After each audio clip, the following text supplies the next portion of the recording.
How do you spell repercussion?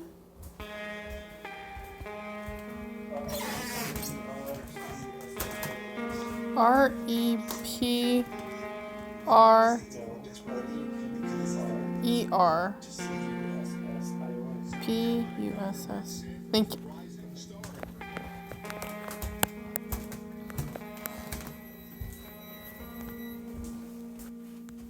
Hey, future self. So, today I started watching this YouTube channel that I am really loving, Robohemian. And I wanted to tell you about it because it's very cool arts. And it has robots and wearables. And I like making wearables. And as soon as I saw the Suck Choker, which is a wearable suction creating necklace that you can see right here. Well, that's not it. This wearable sucker creating necklace, I was like, oh yes, this is a human for me.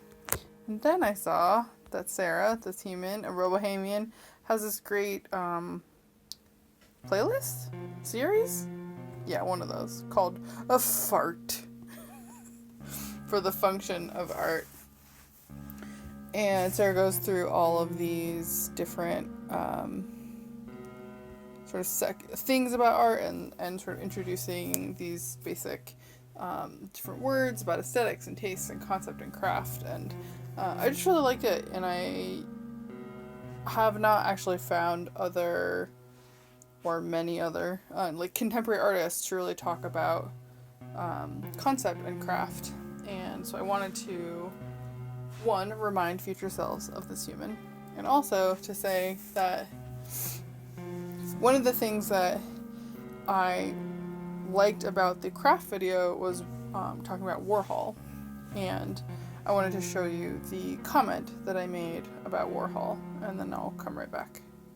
I recently saw the Warhol show at SF MoMA. It completely changed the way I saw his work. I used to think of it as shallow and unengaging, but I think now that I've seen his work in bulk, very similar to the way it was made, it changed what I saw. Inundated with Warhol, I felt the industrial weight behind his version of prolific. I felt all the other people there. I saw him finally as a film director leading a team whose editor and grip and extra were left out of the credits. I think the craft concept division you're pointing to is in part a repercussion of fine art's long attachment to the individual genius and resistance to the diffuse texture of creation in film. I have no idea where my good camera is, so we're just gonna shoot on my phone. I'm working on some collage pages for the notebook. And I wanted to sort of talk more about the centrality of concept in contemporary art, because it's basically contemporary art is not just art being made now, it's a movement about all art being about something. And I also, like Sarah, sort of came up in art school when concept was king, and concept is sort of still king. But at the same time, I came up in art school when you could put that concept in the wrong vessel.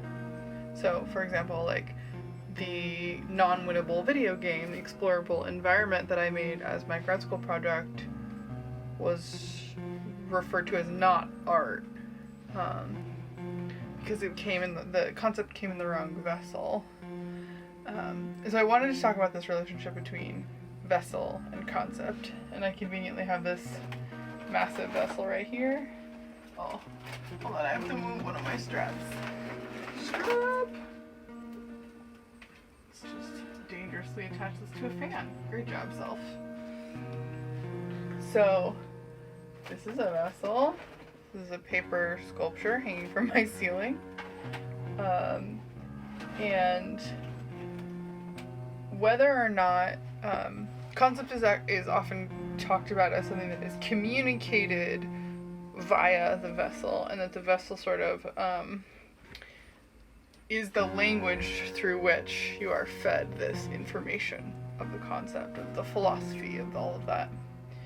And I think that maybe as a post-contemporary artist, or whatever we're supposed to be called now, the thing I am most interested in is not the vessel of the sculpture holding the concept, but the process by which it's made holding concept.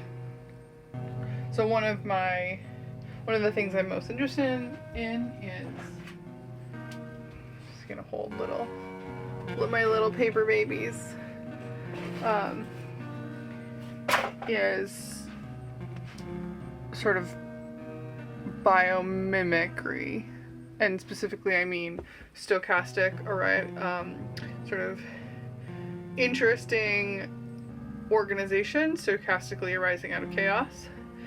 That's one biomimicry thing, and then another one is sort of like component bits all sort of joining together. And when you zoom out from any individual component, which is still visible in the whole, you get this sort of larger body. And none of those concepts are entirely embedded in any one vessel that I make. They are instead like distributed through a bunch of different vessels, but also hard embedded in like the process by which they're made. And I think this is different than what contemporary art thinks of as like conceptual art. And Sarah brought up a few times the Duchamp urinal, and whether or not that urinal is actually like a handmade thing or whether or not it was found are all sort of up for debate. There's not really a historical record of how that object was made, but the story around it is like very catching, and the fact that he just sort of like signed this urinal and dumped it in this gallery, and that the conversation around it really changed the way we think of art. So that means that the way that that object is made, whether or not it was handmade by the artist, really matters to the concept. But a lot of that one concept embedded in process has sort of like taken over a lot of conceptual art. So a lot of like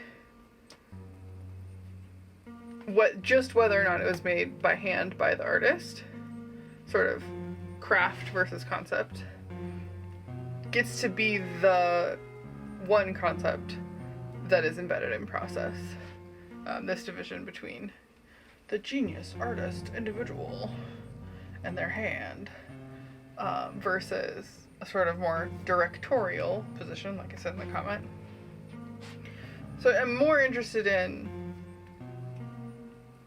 how you can embed other kinds of concepts in process, and to see like how other artists are playing with that that mixing of the vessel and the concept versus the process and the concept, and the vessel or the outcome of that process being the art piece or whatever you want to call that, this thing. Point at it. Word definition incomplete. So I don't have like a, and this is the way that is right. I don't even really know, for me, just picking up bits of paper off the floor, I don't even really know for me like what will end up being the being ground truth, but that is my reaction to that that line that art is still drawing, is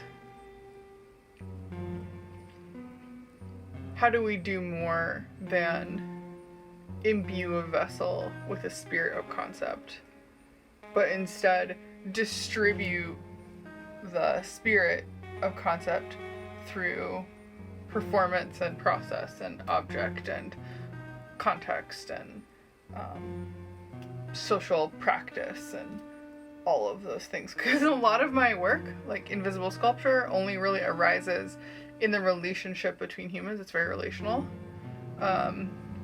Relational aesthetics.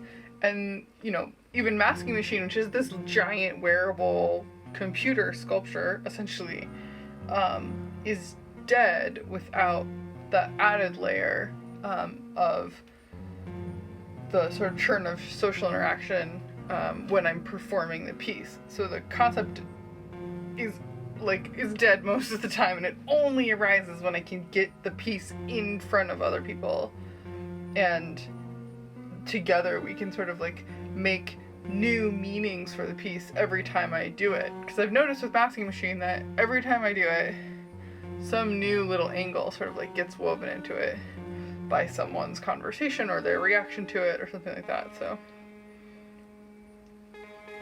the spirit of concept is distributed. Okay, goodbye.